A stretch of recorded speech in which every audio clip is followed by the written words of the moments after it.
When we see Saturn on his knees screaming, a dark flame-like substance is pouring out of his body, and it's been described by fans as black flames or mysterious shadows, something between smoke and liquid. Not too long after this, his flesh withers away and his body shrivels up like a mummy. He telepathically begs Imu for mercy, but the plea falls on deaf ears as a massive explosion of dark energy erupts from his body. When the smoke clears, only the skeletal remains of Saturn are seen. Centuries of suppressed aging caught up to him within seconds. Fans have debated what that dark substance leaving Saturn represents. It could be power being revoked, immortality being withdrawn, or some abstract punishment for his failure. But in chapter 1072, I think we received a clue that a lot of people overlooked. Vegapunk told Kuma something that appeared to be a throwaway world-building line at the time. As he states, a scholar in the West Blue discovered that humans weigh 21 grams less after death. Those 21 grams have been theorized to represent the physical mass of the human soul. Oda's hinted here that souls have mass, which can be divided, transferred, or even spent. This helps us to better understand the dark substance that left Saturn's body. Some have theorized that this was a piece of Imu's soul actually being withdrawn. The Covenant system operates in a very unique manner. Each of the 5 elders, including all of the Holy Knights, carry a fragment of Imu within them. When Harold died in chapter 1171, Imu didn't just lose a servant, he lost a piece of himself permanently. The fragment Imu shed wasn't reclaimed as it was destroyed. Imu was visibly shaken following the death of Harold as he was panting in pain. He refused to send another knight to Elbaf, as his exact words were, "Even for Mu, the contract comes at a price." There are a few people whose souls are completely intact. These are all of the individuals who are subscribed to the channel. Only 10% of the people who watch these videos are subscribed, so if you enjoy these One Piece theory and breakdown videos, then subscribe and hit the bell icon for even more content just like this. Chapter 1072 is titled The Weight of Memory, and this title operates on 3 different levels, which Oda intended. The first meaning is literal. Vegapunk wants to measure the physical weight and volume of human memory. He believes intangible concepts possess measurable mass, and he recruits Kuma's Nikyu no Mi to prove it. The second meaning is emotional. The massive paw-shaped bubble Bonnie discovers contains Kuma's memories. She's about to experience the crushing burden of her father's entire life, including every moment of joy, trauma, and all of the decisions that led him to sacrifice his humanity. Vegapunk begs her not to touch it, calling it nothing but pain strong enough to kill someone. The third meaning connects to Imu. If souls have weight and covenants are soul fragments, then every covenant that Imu creates has a cost measured within actual mass. The weight of memory becomes the weight of distributed power, the weight of a fragmented god. When Bonnie breaks into Vegapunk's lab on Egghead, she discovers the door marked with Kuma's paw print symbol. Behind it sits a massive glowing paw-shaped energy bubble. This triggers Vegapunk's flashback where he explains the hypothesis to Kuma. A scholar in the West Blue measured that humans lose approximately 21 grams upon death. It was concluded that those 21 grams represent the human soul. Kuma's reaction is genuine fascination. Discovering that the soul exists, it can be observed, and it has physical properties that can be measured with instruments. But Vegapunk doesn't stop there. He makes the logical leap that anchors this entire theory. If souls have measurable weight, then perhaps other intangible concepts also possess physical mass and volume. These are memories, imagination, thoughts, dreams, all of it might have substance. And Vegapunk points out that Kuma's devil fruit already proves this principle. The Nikyu no Mi doesn't just repel physical objects, it repels abstract concepts and renders them tangible. We've seen this demonstrated across dozens of chapters. At the Sorbet Kingdom, Kuma worked as a pastor. Every Sunday he extracted pain from elderly villagers, absorbing it into himself until he bled from the nose and mouth. The accumulated pain formed visible paw bubbles comparable to what we had seen at Thriller Bark. Chapters 484 to 485 at Thriller Bark, we see Kuma extract all of Luffy's accumulated pain and fatigue into a giant giant red paw bubble. This thing was massive, as we see Zoro absorb it and produce the iconic nothing happened moment. At Egghead, Kuma expelled his own memories into a tangible paw bubble that Vegapunk stored for years. When Bonnie touches it between chapters 1073 to 1074, she's physically pulled into a memory world where she experiences Kuma's entire life. At Shibodi, Kuma repelled all 9 Straw Hats across the globe inside protective paw bubbles. Some of them flew for over 3 days before safely landing at their designated locations. The bubbles protected them from any obstacle in their path. Both the Nikyu Nikyu no Mi and the Soru Soru no Mi extract and sublimate intangible aspects of living targets, making them tangible. Big Mom with souls, Kuma with pain, fatigue and memories, the same underlying principle exists here. If Kuma's fruit proves intangibles have mass, Big Mom's fruit proves that souls can be divided and distributed across multiple vessels while the original source continues functioning. It could be argued that Imu's devil fruit and incidentally his covenant system combines both of these mechanics. Dr. Duncan McDougall was a physician from Harville, Massachusetts. He conducted experiments beginning on the 10th of April 1901 in Dorchester. He reasoned that if personality and consciousness continue existing after death, they must occupy space, and if something occupies space, then it must have weight. McDougall placed 6 terminally ill patients on beds mounted on Fairbanks platform beam scales, which are sensitive to 0.2 of an ounce, roughly 5.6 grams. He specifically chose tuberculosis patients because physical exhaustion kept them still. Any movement would interfere with the delicate measurements of their weight. Patient 1 produced his most famous result. After 3 hours and 40 minutes of steady weight loss from normal evaporation, roughly 1 ounce per hour, something changed in the exact moment of the patient's death.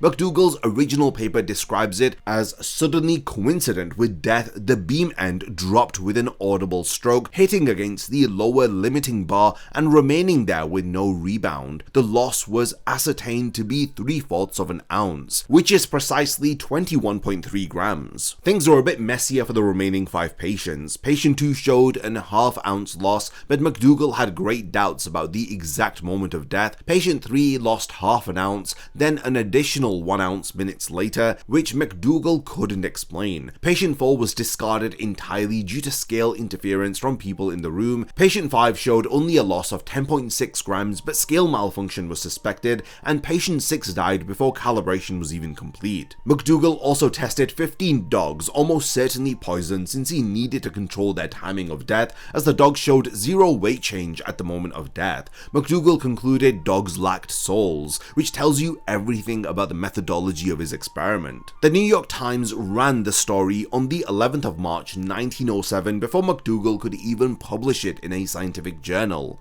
The headline read, "Soul has weight, physician thinks." It spread across newspapers worldwide, with McDougall formally publishing his findings in April 1907 under the title Hypothesis Concerning Soul Substance, together with experimental evidence of the existence of such substance. The wider scientific community absolutely demolished his findings. Dr. Augustus P. Clarke stated that at the moment of death, lungs stop cooling blood, causing sudden body temperature rise and increased sweating, which could account for 21 grams of moisture evaporating from skin. Dogs don't sweat because they regulate temperature through panting. That explains the 0 weight change in canines without invoking soullessness. McDougall himself acknowledged the limitations in his own paper. As he states, "I am well aware that these few experiments do not prove the matter any more than a few swallows make a summer." Now, despite all of these blatant issues with the experiment, this idea that the soul weighs 21 grams refuses to die, because frankly it offers something people desperately want: quantifiable proof of that which we cannot see. The 2001 film 21 Grams cemented this further in pop culture. Sean Penn's monologue gets quoted endlessly.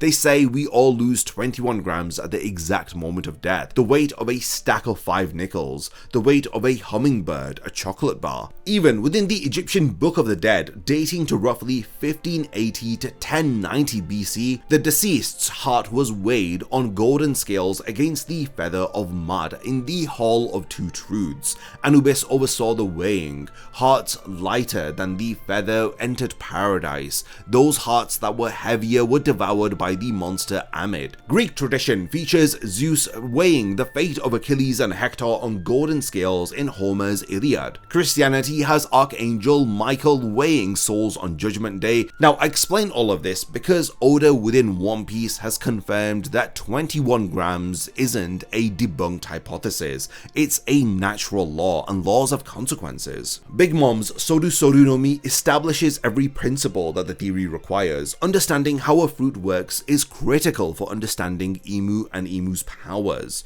Souls are extractable. Big Mom physically grabs and pulls light pink smoke-like soul substance from living beings. The manifestation leaks out of the victim's body and becomes tangible enough for her to grip. She is able to take entire souls, causing instant death or partial segments that shorten lifespan by a specified amount. When she killed Zeppo in chapter 850, she drained 100 years of lifespan. This was instantly fatal. When she attacks her own children during hunger pangs, she takes 40 years at a time. The only defense against extraction is fearlessness. In chapter 863, Jinbei demonstrates immunity by declaring he feels no fear whatsoever towards Big Mom. The soul responds to psychological state. If the target shows even a moment of fear, the extraction works. If they're completely fearless, Big Mom can't touch their lifespan. Souls are divisible. Big Mom created Zeus, Prometheus, Napoleon, and later Hera from fragments of her own soul.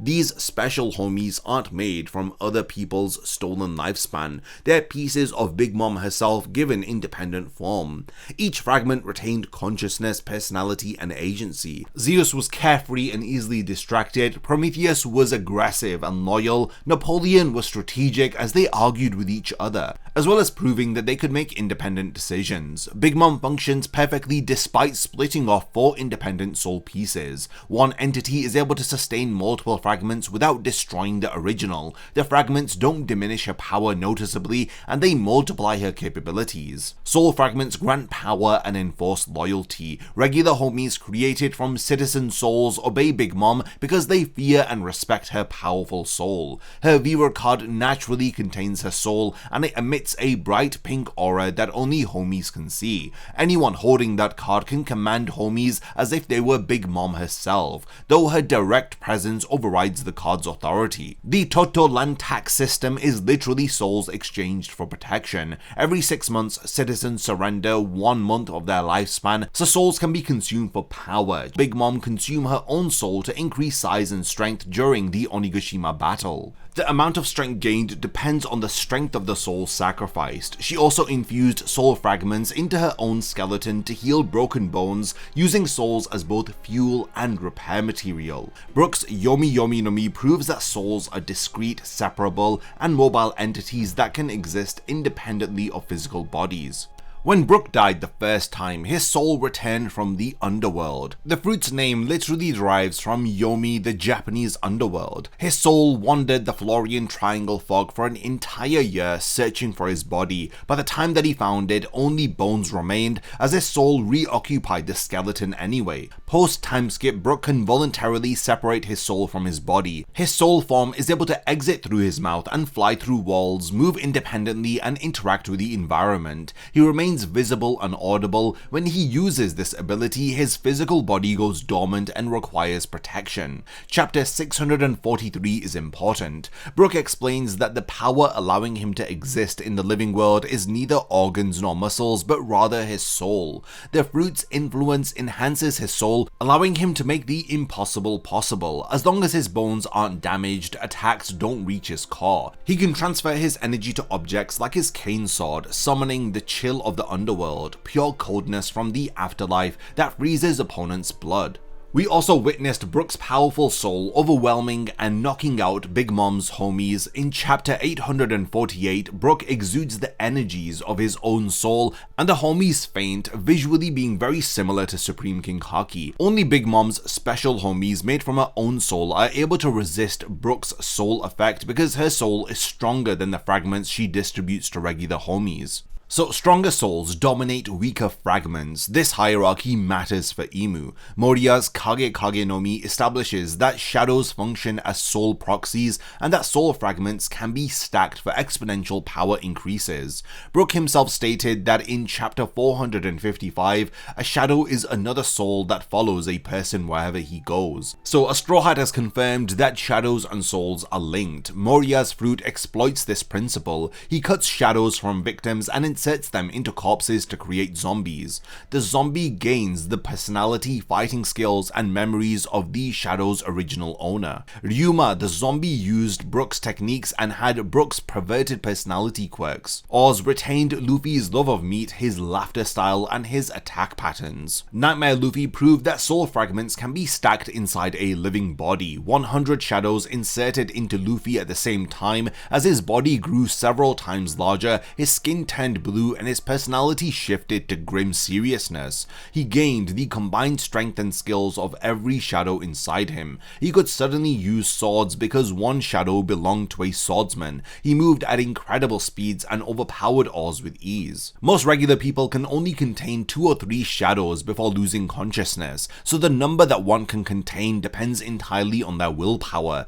Luffy's spirit was strong enough to hold 100 shadows. Moriya himself absorbed 1000 shadows during Shadow's Asgard, growing to rival Oz in size. Though the strain did cause shadows to leak out whenever Moriya was struck hard enough. Soul fragments are quantifiable power currency. The more fragments inside a vessel, the stronger it becomes, but there is a limit based on the vessel's capacity to contain them. Perona's Horo Horo no Mi rounds out the framework. Her astral projection technique separates consciousness from the body. Functionally, it is identical to Brook's soul separation. Her negative hollows pass through bodies and drain willpower, constituting a spiritual attack on the target's inner essence. So we've seen 4 different devil fruits across different arcs, establishing the same principles. Souls have weight, they are extractable, divisible, and are transferable. Souls are also stackable and they can carry identity. They function as energy, and stronger souls dominate weaker fragments. This now brings us to the Covenant system. The mechanics have profound implications when combined with established soul physics.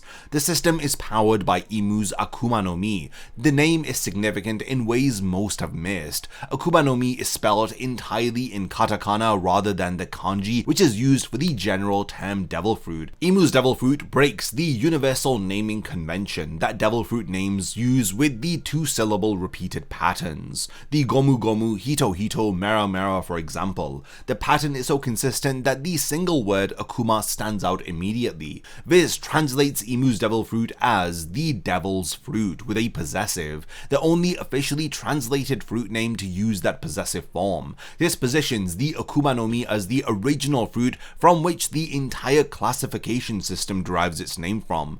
The devil's fruit, the one that came first. The Shallow's Covenant is the first tier of Imu's power. The symbol is a circle with crossbones resembling the world government insignia. Recipients are called Devoted Blades of God, the lowest knight rank. Harold received one initially. Shanks had the mark visible on his left arm in the chapter 1152 flashback. Gunko and Shamrock both had Shallow's Covenants during the God Valley incident before later promotions. Powers at this tier are minimal, as they are described as no more than a faint bond, so there's no immortality, regeneration, or supernatural abilities. The mark might function as a homing signal for abyss travel, allowing the bearer to be summoned through the teleportation circles.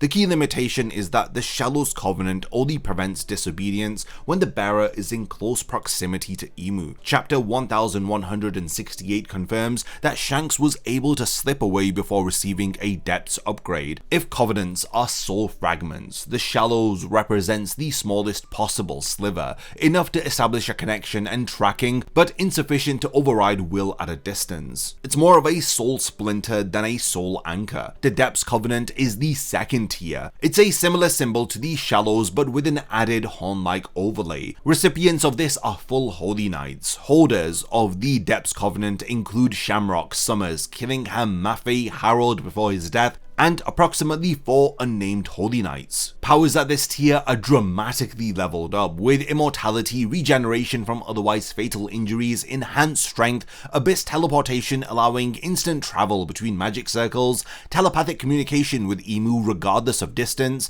The upgrade from shallows to depths involves smoke emitting from the pre-existing mark and visible pain for the recipient. Chapter 1168 states Harold has become immortal upon him receiving the Depths Covenant. The control mechanism is severe and well documented through Harold's experience. The Depths Covenant corrupts thoughts and personality, making the recipient want to fulfill Imu's orders. Harold described becoming a different person. His kindness was replaced by ruthlessness, as he developed a god complex thinking of himself as divine. His body began acting autonomously against his will, massacring his own gods while he screamed internally. When Loki's claws carved through Harold's mark, the connection broke temporarily. Harold gained control of himself and could speak freely, but the mark regenerated because of the Covenant's immortality and regeneration ability. The personality overwriting makes sense if the Depths Covenant implants a substantial soul fragment. Imu's soul is literally competing with the recipient's own identity for dominance of the body. The larger the fragment, the more Imu's will dominates. The Abyssal Covenant is the third and highest tier. The symbol hasn't been visually revealed yet. Known or presumed holders include the 5 Elders and potentially Gunko, who demonstrates agelessness despite being classified as a knight. All Depths powers are amplified at this tier. Full immortality with complete agelessness, the 5 Elders have existed for centuries without aging whatsoever. Yokai and demonic transformations are unique to each Elder, with Saturn becoming an Ushi Oni, a bull spider demon. Mars transforms into an Itsumare, a fire-breathing bird demon. Wakri becomes a boar demon. Jupiter becomes a sandworm-like creature. Nushjiro becomes a skeletal horse demon. Telepathic links connect all abyssal holders to each other and to Imu. They communicate instantly across any distance, and critically, abyssal holders have vessel status. Imu is able to fully possess their bodies from any distance, projecting himself through them as if physically present. We have seen this possession demonstrated twice: Saturn on God Valley, where Imu manifested from Saturn's back as a massive silhouette from which his eyes and crown took shape; Gunko on Elbaf, where Imu physically emerged from her torso as an elongated black silhouette and engaged in direct combat. Control is absolute at this level. Imu can possess the body outright, he can strip immortality remotely, he can kill holders at will, as Saturn's death proved this definitively. The 13 slot cap is the strongest structural evidence for the soul fragment theory. According to the 5 Elders in chapter 1167, Depths and Abyssal Covenants are reserved for a total of 13 individuals at any given time. 5 Elders plus 8 Knights equals 13. This numerical limit makes no sense as arbitrary policy, it makes perfect sense as a physical limitation. If each Covenant costs Imu a piece of his soul, 13 is the maximum fragmentation that he can sustain while remaining functional. If he were to push past that number, it's assumed that he becomes too thin to maintain his powers, his immortality, or his physical condition. The different covenants resemble the deal with the devil motif, a special pact made between a human soul and a demon or a devil, whereby the human exchanges their soul for whatever wish the demon grants them. Typically, in a deal with the devil takes the human soul. With Imu's covenants, it seems like the devil shares a piece of his own soul to the different users. Chapter 1171 contains the most important line for this entire theory. After Loki kills Harold using Conqueror's Haki and the Nidhogg Devil Fruit, the scene cuts to Merijo. Imu is visibly shaken, panting in pain. Marcus Mars suggests sending another knight to investigate the situation on Elbaf, but Imu refuses and delivers the line, "Even for Mu, the contract comes at a price." First, there is direct canonical confirmation that creating and maintaining covenants costs Imu something tangible. The physical backlash from Harold's death suggests a direct energetic link between Imu and every covenant holder. The 13-person cap exists because Imu can only sustain limited connections without destabilizing himself, and external killing of a bearer by someone other than Imu himself can cause damage that appears permanent and unrecoverable. Now compare Saturn's death to Harold's death. The mechanics are very different, and the difference reveals something important. Saturn's death in chapter 1125 follows a specific sequence. He falls to his knees screaming. A dark flame-like substance begins flowing out of his body, described as black flames or mysterious shadows. His body rapidly ages and withers, shriveling like a mummy as centuries of suppressed aging catches up to him as he telepathically begs Imu for mercy, claiming the Nika fruit's power was too unpredictable. The plea fails as a massive explosion of dark energy erupts from his body as only Saturn's skeletal remains are seen. The dark substance leaving Saturn's body is the visual representation of the Covenant being withdrawn. Imu chose to kill Saturn as he pulled the soul fragment back and the power returned to its source. Figland Garling was simultaneously installed as Saturn's replacement. This happened within the same chapter as the soul fragment Imu reclaimed from Saturn was immediately redistributed to Garling. Harold's death worked differently, with Loki killing him using overwhelming force, Conqueror's Haki infused attacks from the Nidhogg Devil Fruit, the mythical dragon that gnaws at the world's tree's roots. The assault was powerful enough to overwhelm Covenant immortality, something Roger and Garb allegedly accomplished against rocks at God Valley using similar methods. When Harold died, the soul fragment wasn't reclaimed, it seemed to be destroyed. It can be assumed that that fragment is gone permanently. The slot may be permanently lost as well, or at minimum, Imu suffered damage that can't be recovered through recycling, thus explaining why Imu experienced pain when Harold died. A piece of him was ripped away instead of being returned. The Egghead Island arc demonstrated that damage to Covenant holders damages Imu regardless of distance. During the climax, Joy Boy's preserved Haki Blast struck the 5 elders on Egghead. Imu, hundreds of miles away in Merijo, simultaneously fell to his knees in pain. The link is bidirectional. Attacks on the fragments affect the source. When Imu physically arrived at Elbaf through Abyss teleportation in chapter 1179, he immediately coughed up blood and collapsed to his knees, then underwent an agonizing transformation accompanied by screaming. The 5 elders had explicitly warned against Imu leaving Pangaea Castle. There's some mysterious condition that discourages him from traveling directly. The theory explains this. Imu's body is already weakened from sustained fragmentation across 13 Covenant holders. He depends on proximity to something in the Holy Land, possibly the Sunlight Tree Eve that passes through his chamber of flowers to maintain stability. Leaving that protective environment exacerbates the fragility caused by 8 centuries of progressive soul distribution. When Imu transported to Elbaf, the environment reacted in ways that mirror Big Mom's soul distribution, with one difference. The trees and wooden houses of the western village came alive. They transformed into demonic faces and began moving independently, producing terrifying sounds. Big Mom needs to deliberately extract soul fragments and implant them into objects to create homies. It requires conscious action, specific targets, and controlled amounts. Imu's presence automatically animated the environment without any apparent intention or direction. His soul bled outward involuntarily. If his soul is already so fragmented that containment has become difficult, this makes sense. The environment didn't become loyal servants like Big Mom's homies, it became chaotic, demonic, and uncontrolled, and this is consistent with a fractured, destabilized soul leaking power without direction or purpose. Imu coughed blood and collapsed immediately upon arriving, then underwent an agonizing transformation. The 5 elders warned against leaving Pangaea Castle. Combined with the involuntary environmental animation, this paints a picture of a being whose body is failing under the strain of self-fragmentation.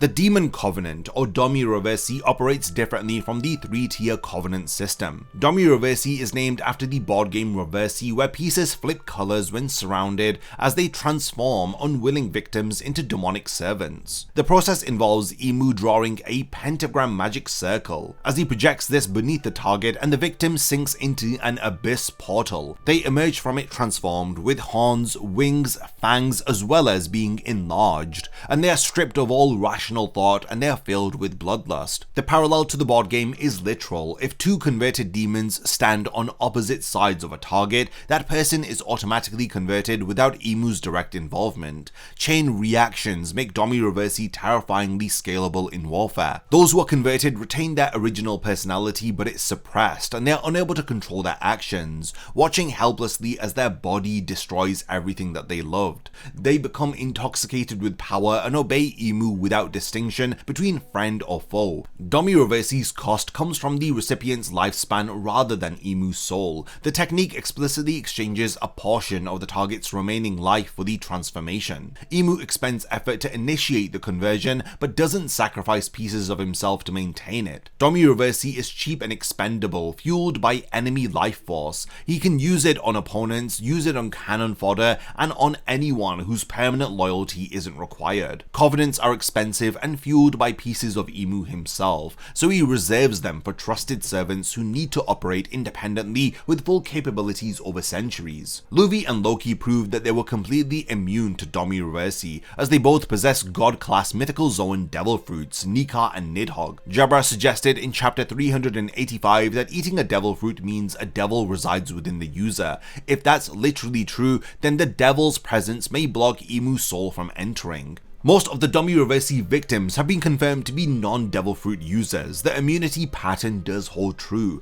Devil Fruit users have built-in protection against soul overwriting because something else is already occupying that spiritual space. Dory and Broggy freed themselves from Domi Reversi by beheading each other. Lethal damage sufficient to overwhelm the demonic regeneration delivered with Conqueror's Haki is another way to break free from Domi Reversi, and recently Chopper's Monster Point strikes reversed transformations instantly without lethal force. The mechanism behind this remains unexplained, but some have theorized that Chopper's Hito Hito no Mi embodies humanity, so a devil fruit that makes animals humans might counter demonic essence that makes humans monsters. If each covenant is a soul fragment, killing covenant holders in ways that destroy rather than reclaim the fragments will permanently damage Imu. There must be some threshold where too many fragments have been destroyed, where Imu's remaining soul becomes too thin to sustain his immortality. Zoro identified Summer's steel heart as a weakness. He has the haki and the swordsmanship to destroy that heart. Sanji has the combat capability to challenge Gorosei level opponents.